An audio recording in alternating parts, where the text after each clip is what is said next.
बोलबाला हो चुका है।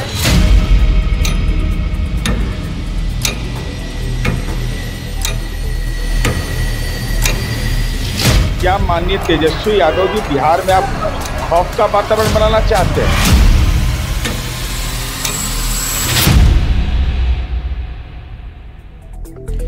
बिहार में बढ़ती आपराधिक घटनाओं को लेकर तेजस्वी यादव ने सरकार को घेरते घेरते इसे जाति से जोड़ दिया और कह दिया कि बिहार में खास जाति को टारगेट किया जा रहा है, जिसके बाद सत्ता पक्ष की ओर से केंद्रीय मंत्री जीतन राम मांझी ने ऐसा पलटवार किया कि बिहार की सियासत में घमासान मच गया।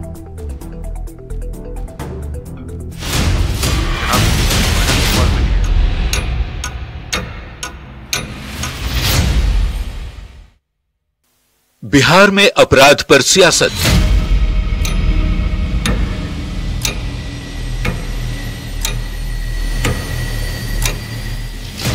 क्या अपराधियों की होती है जाति?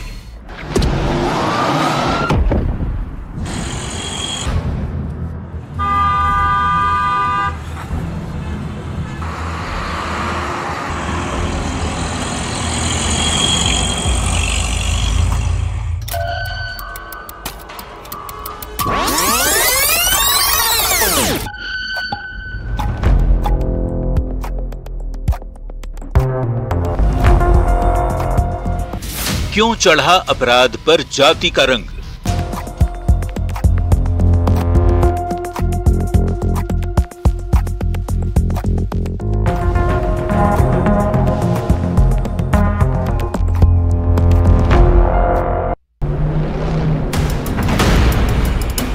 बिहार में जब से नीतीश कुमार ने सत्ता संभाली है, तब से भ्रष्टाचार और अपराध को लेकर वो जीरो टॉलरेंस की नीति अपनाते आए हैं। यही वजह है कि 2005 के बाद बिहार में अपराध और अपराधियों का ग्राफ तेजी से नीचे गिरा है।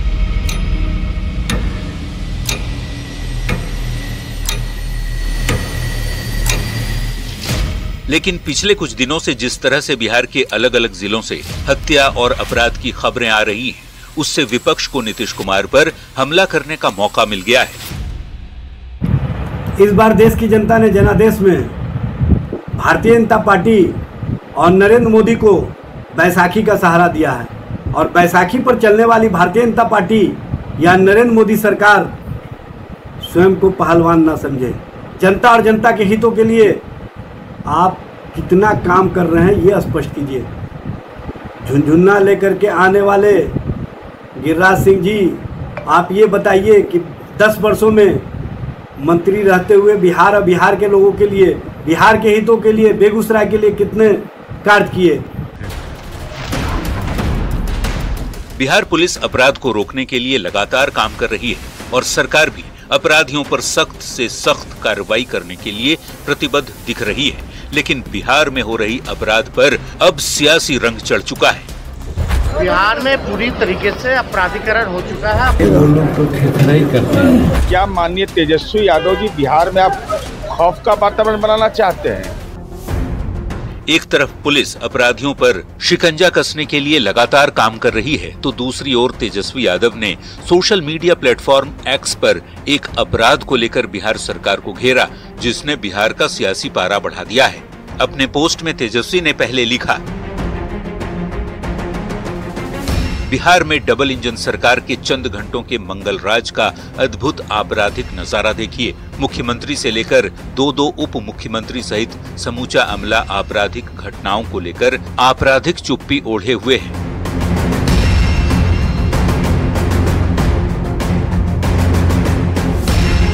तेजस्वी यादव यही नहीं रुके। उन्होंने अपने पोस्ट में पिछले कुछ दिनों में बिहार के अलग अलग जिलों में हुए अपराध की पूरी लिस्ट भी शेयर की, जिसके बाद सत्ता पक्ष ने भी तेजस्वी यादव के खिलाफ मोर्चा खोल दिया।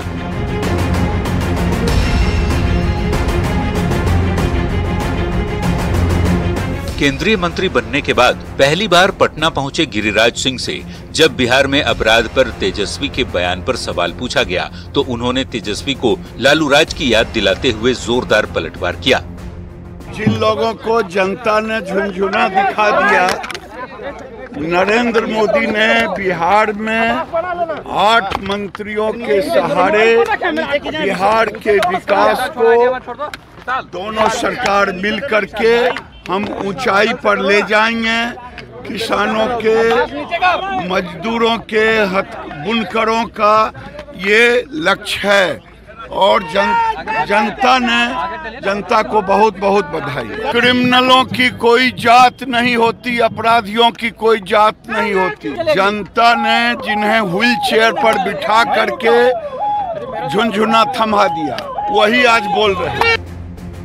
बिहार में पिछले कुछ दिनों से अपराध की घटनाएं जरूर बढ़ी हैं, जिस पर रोक लगाने के लिए सरकार लगातार बैठक और अफसरों को सख्त कार्रवाई के निर्देश भी दे रही है। लेकिन अपराध का जातिकरण तब हुआ जब तेजस्वी यादव ने इसे यादव जाति से जोड़ दिया। कानून जो है पूरी तरीके से अपना काम नहीं कर पा रहा है। सरकार जो है पूरी तरीके से घिरी हुई है और पूरी तरीके से फेल हो चुकी है लॉ एंड ऑर्डर को मेंटेन करने में। और छपरा में तो लगातार ऐसी घटनाएं हो रही हैं, लगातार ज्यादा समाज के लोगों को जो है वहाँ गोलियां मारी जा रही है। और पूरे बिहार में आप देखते हैं तो हर एक घटनाक्रम जो है आप लोगों के सामने हमने रखा है। यह पूरा घटना हुआ है। बिहार में पूरी तरीके से अपराधीकरण हो चुका है, अपराध का बोलबाला हो चुका है।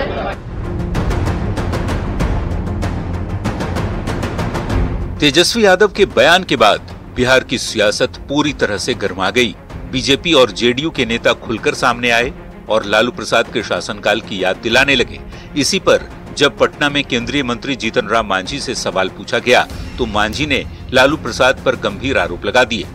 5 के पहले रही है, उनको लॉ एंड ऑर्डर पर बात करने का कोई है जगह, कुछ भी है तो यहाँ पर जो बातें हो रही है, कार्रवाई हो रही है, लेकिन उस समय तो कार्रवाई नहीं होती थी, बल्कि सीएम निगोशिएशन होता था।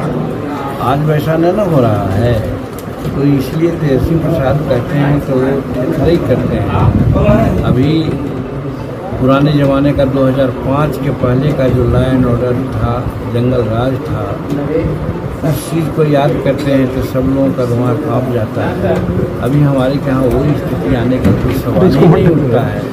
ऐसे जनसंख्या बढ़ी है, छिपी घटनाएँ घटती है, घटनाएँ घटनी एक बात है, लेकिन उस पर त्वरित कार्रवाई होना भी दूसरी बात है। जीतन राम मांझी के बयान ने अपराध को लेकर हो रही सियासत को अलग मोड़ दे दिया। उनके बयान के बाद आरजेडी के नेता जीतन राम मांझी पर खुलकर हमला करने लगे। लेकिन जिस तरह से अपराध में जाति का एंगल दिया गया है, उससे सवाल तो उठता है कि क्या अपराधियों की भी कोई जाति होती है? किसी अपराधी को किसी खास जाति से जोड़कर देखना कितना सही है? बिहार में जिस तरह से अपराध को लेकर सियासत हो रही है और जिस तरह से नेताओं के बीच बयानबाजी हो रही है, उससे फिलहाल ये मामला शांत होता नजर नहीं आ रहा। Bureau report, news 18। बिहार में बढ़ती आपराधिक घटनाओं को लेकर तेजस्वी यादव ने सरकार को घेरते घेरते इसे जाति से जोड़ दिया और कह दिया कि बिहार में खास जाति को टारगेट किया जा रहा है, जिसके बाद सत्ता पक्ष की ओर से केंद्रीय मंत्री जीतन राम मांझी ने ऐसा पलटवार किया कि बिहार की सियासत में घमासान मच गया।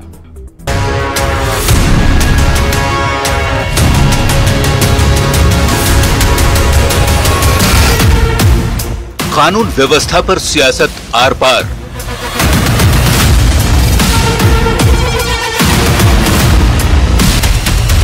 सत्ता पक्ष और विपक्ष में वार पलटवार।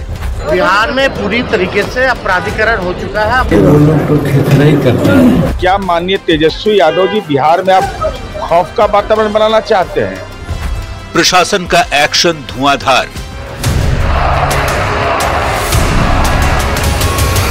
बिहार में हो रहे अपराध पर सियासत गरमाने लगी है। ऊपर से जीतन राम मांझी ने लालू प्रसाद के कार्यकाल की याद दिलाई तो आरजेडी नेताओं ने मांझी और बिहार में डबल इंजन की सरकार को घेरने में देर नहीं की। ऐसे में बीजेपी ने भी जीतन राम मांझी के बयान का समर्थन करते हुए उनसे एक कदम आगे बढ़कर लालू प्रसाद पर गंभीर आरोप लगा दिए। तेजस्वी यादव और इनका पूरा परिवार शुरू से नौटंकीबाज परिवार रहा है, अपराधियों का, माफियाओं का सरगना रहा है। याद करिए न वो दिन जब बिहार में डॉक्टर किडनैप हुआ करते थे और लालू जी के आवाज से उन डॉक्टर को छोड़ा जाता था। वहाँ पैसे लेकर, वहाँ पंचायती होती बैठती थी, पैसे लेकर छोड़ा जाता था। आज तेजस्वी वही काम शुरू कर दिए हैं बिहार में। ये जातियों के नाम पर नरसंहार करवाने वाले परिवार के लोग 118 नरसंहार उन्होंने सिर्फ जातियों के नाम पर बिहार में कराया। और आज तेजस्वी भी अपने पिता के नक्शे कदम पर चलकर बिहार में एक बार फिर से जातीय उन्माद फैलाना चाह रहे हैं। मांझी और बीजेपी के इतना बड़ा आरोप लगाने के बाद बिहार की सियासत सुलग गई। आरजेडी प्रवक्ता एजाज अहमद ने पलटवार करते हुए कहा कि बिहार में हर दिन हत्या और दूसरे अपराध की खबर सामने आ रही है, जिसे रोकने की बजाय सरकार की नाकामियों पर पर्दा डालने के लिए जीतन राम मांझी और बीजेपी के नेता अनर्गल बयानबाजी कर रहे हैं। बातें और इस तरह की भाषा आपने नेता प्रतिपक्ष के संबंध में कही है। कम से कम आप सारे तथ्यों के साथ आए होते तो लगता कि आप कुछ जानकारी प्राप्त करके आए हैं। जब तेजस्वी जी बिहार में लॉ एंड ऑर्डर की बदतर स्थिति पर सरकार को आईना दिखाने का काम कर रहे हैं तो आपको बेचैनी किस बात का है? सरकार को बताने का काम कर रहे हैं कि सरकार का एक बाल समाप्त हो गया है, शासन प्रशासन पर से सरकार की पकड़ समाप्त हो गई है। आरजेडी नेता के बाद कांग्रेस ने भी जीतन राम मांझी के बयान पर पलटवार किया और उन्होंने भी सरकार पर अपराध को रोकने की बजाय सियासत का आरोप लगा दिया। ये तो सही है कि बिहार में अपराध दिन पे दिन बढ़ते जा रहे हैं। अपराध का ग्राफ जिस हिसाब से बढ़ रहा है उसमें चिंता जताना लाजमी है। विपक्ष में होने के नाते और बिहार का एक जिम्मेवार नेता होने के नाते तेजस्वी यादव जी अगर इसे सामने ला रहे हैं तो इसमें क्या गलती है? बिहार सरकार को इसको सीरियसली लेके इस पे कार्रवाई करनी चाहिए। थेतराई तो वो लोग कर रहे हैं, कार्रवाई की जगह बातें बना रहे हैं। बिहार में अपराध पर नेताओं की बयानबाजी और सियासत तब शुरू हुई जब तेजस्वी यादव ने सरकार को घेरते हुए कह दिया कि बिहार में एक ही जाति के लोगों को टारगेट किया जा रहा है, जिसके बाद जेडीयू और एलजेपी के नेताओं ने तेजस्वी यादव पर अपराध में जाति ढूंढने का आरोप लगा दिया। छपरा में तो लगातार ऐसी घटनाएं हो रही है, लगातार यादव समाज के लोगों को जो है वहाँ गोलियां मारी जा रही है। और पूरे बिहार में आप देखते हैं तो हर एक घटनाक्रम जो है आप लोगों के सामने हमने रखा है। ये पूरा घटना हुआ है। बिहार में पूरी तरीके से अपराधीकरण हो चुका है, अपराध का बोलबाला हो चुका है। माननीय तेजस्वी यादव जी अपराध की व्याख्या भी अब जाति पर करने लगे। ये तो दुर्भाग्यपूर्ण आपका नजरिया है। और आपराधिक घटना हुई है, तमाम घटनाओं को संग्रहित करके उन्होंने राजनीतिक बयान दिया है। तो हम उनसे यही जानना चाहते हैं कि क्या माननीय तेजस्वी यादव जी बिहार में आप खौफ का वातावरण बनाना चाहते हैं? नहीं, ऐसा कहीं नहीं है। यादव कहाँ पर सिर्फ यादव को टारगेट किया गया। और अपराधी होता है वो किसी जात या किसी विशेष का थोड़ी होता है, इसलिए उसको किसी जात या विशेष या धर्म मजहब पर नहीं देखना चाहिए। वो अपराधी है। सैकड़ों हजारों हत्याएं जाति के नाम पर कराने वाले लालू जी के सुपुत्र को आज जातियों की चिंता हो रही है। यादवों की हत्याएं करवा रहे हैं कि यादवों में डर पैदा हो, आक्रोश पैदा हो और वो आपका वोट बैंक बना रहे। इन्हीं हत्याओं के केस में तेजस्वी को जेल जाना पड़ेगा। ठीक से जांच हो गई।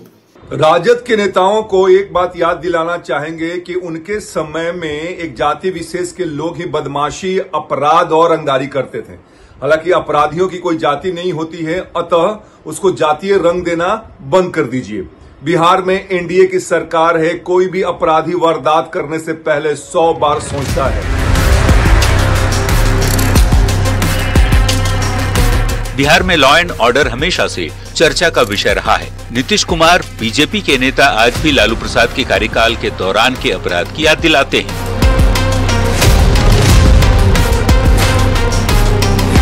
यही वजह है कि जब तेजस्वी यादव ने पहले सोशल मीडिया प्लेटफॉर्म एक्स पर पोस्ट कर और फिर मीडिया में आकर खुद यादव जाति के लोगों को टारगेट करने का आरोप लगाया, तो सत्ता पक्ष के नेताओं ने एक के बाद एक उनसे लालू राज की याद दिलाते हुए सवाल खड़ा करने लगे। बिहार में हो रही आपराधिक घटनाओं पर सियासत तब गरमाने लगी जब तेजस्वी यादव ने कह दिया कि बिहार में यादव जाति के लोगों को जानबूझकर टारगेट किया जा रहा है, जिसके बाद जीतन राम मांझी से लेकर बीजेपी के नेताओं ने भी लालू प्रसाद के कार्यकाल की याद दिलाते हुए उन्हें घेरना शुरू कर दिया। जाहिर है बिहार में एनडीए की राजनीति पूरी तरह से भ्रष्टाचार, अपराध और अपराधियों के खिलाफ सख्त एक्शन को लेकर रही है। ऐसे में इन घटनाओं से कानून व्यवस्था को लेकर सवाल जरूर पूछा जा रहा है और सरकार से सवाल होना भी चाहिए। लेकिन सवाल ये है कि इसमें जाति का एंगल देना कितना सही है। Bureau report, news 18। बिहार में पिछले कुछ दिनों से जिस तरह से अपराध की खबरें सामने आई है, उसने विपक्ष को सरकार को घेरने का मौका जरूर दे दिया है। हालांकि इस पर हो रही सियासत को अगले साल होने वाले विधानसभा चुनाव और उससे पहले 6 सीटों पर होने वाले उपचुनाव से भी जोड़कर देखा जा रहा है। इस बीच चलिए देखते हैं कि पिछले कुछ दिनों में कहां-कहां से वारदात की खबरें आई, जिसने बिहार के सियासी पारे को हाई कर दिया है।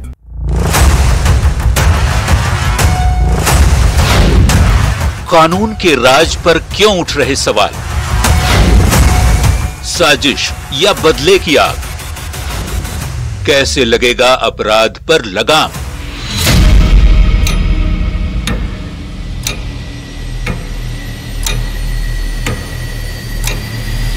बिहार में एक तरफ आसमान से बरस रही आग ने लोगों का जीना मुहाल कर रखा है, तो दूसरी ओर जिस तरह से आपराधिक घटनाओं की खबर सामने आ रही है, उसने सूबे के सियासी तापमान को बेहद हाई कर दिया है।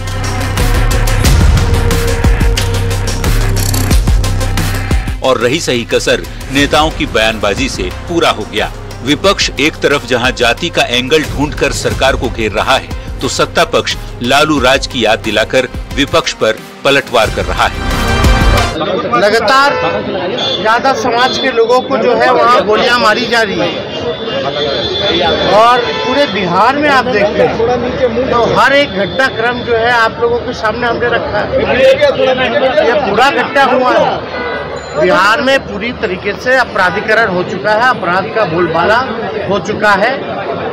किसी को कोई मतलब नहीं है सरकार में बैठे हुए लोगों को। प्रसाद कहते हैं तो सही करते हैं। अभी पुराने ज़माने का 2005 के पहले का जो लॉ एंड ऑर्डर था, जंगल राज था, उस चीज़ को याद करते हैं तो सब लोगों का दिमाग कांप जाता है। अभी हमारे यहाँ वही स्थिति आने का कोई सवाल ही नहीं उठता है। ऐसे जनसंख्या बढ़ी है, छिपी घटनाएँ घटती है। घटनाएं घटनी एक बात है, लेकिन उस पर त्वरित कार्रवाई होना भी दूसरी बात है। इस आरोप प्रत्यारोप के बीच इस बात से कोई नहीं इनकार कर सकता कि बिहार में पिछले कुछ दिनों में जिस तरह से अपराध की घटनाएं सामने आई हैं, उसने कानून व्यवस्था पर एक बार फिर सवाल खड़े कर दिए हैं। हाल के दिनों में बिहार में हुई कुछ बड़ी घटनाओं पर यदि नजर डालें तो आलमगंज में पेशी से लौट रहे आरोपी की गोली मारकर हत्या कर दी गई। फुलवारी शरीफ में भी एक व्यक्ति की गोली मारकर हत्या कर दी गई। नेवरा थाना क्षेत्र में युवक की गोली मारकर हत्या कर दी गई। खाजेकला के नवाब बहादुर रोड पर युवक की गोली मारकर हत्या कर दी गई। बिहटा थाना क्षेत्र में एक छात्र की हत्या की गई। परसा बाजार में दिन दहाड़े एक युवती की हत्या हो गई। पटना के एजी कॉलोनी में युवक की हत्या। माधोपुर दियारा में युवक की गोली मारकर हत्या। शाहपुर में दूध विक्रेता की गोली मारकर हत्या। बख्तियारपुर में युवक की गोली मारकर हत्या कर दी गई, जबकि छपरा में कोर्ट जा रहे पिता पुत्र की गोली मारकर हत्या कर दी गई। अगले ही दिन छपरा में युवक की भी गोली मारकर हत्या की गई, जबकि सिवान में छात्र की गोली मारकर हत्या कर दी गई। मतलब बिहार के लगभग सभी जिलों से अपराध की खबरें सामने आ रही हैं। तेजस्वी यादव ने सोशल मीडिया प्लेटफॉर्म एक्स पर जिन वारदातों का जिक्र किया है, ये वही हैं। प्रदेश में अगर किसी भी तरह की आपराधिक घटना होती है तो विपक्ष का काम है उस पर सरकार से सवाल पूछना। लेकिन इस मामले पर सियासत तब शुरू हुई जब तेजस्वी ने इन घटनाओं को जाति से जोड़ दिया और कह दिया कि यादव जाति के लोगों के खिलाफ अपराध बढ़ रहा है, जिसके बाद ही सियासत गर्मा गई।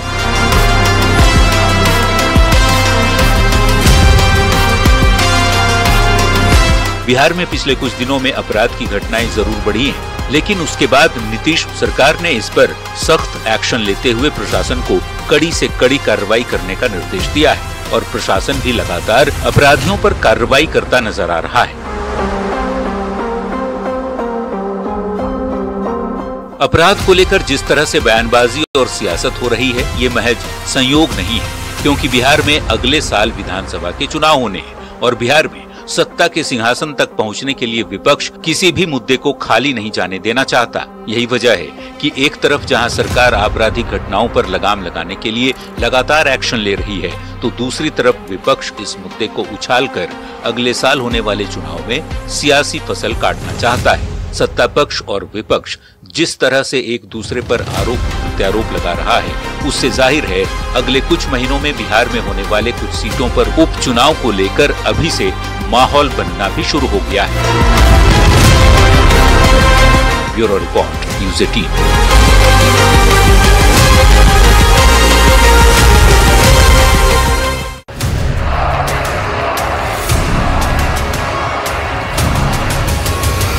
बिहार में पूरी तरीके से अपराधीकरण हो चुका है, अपराध का बोलबाला हो चुका है।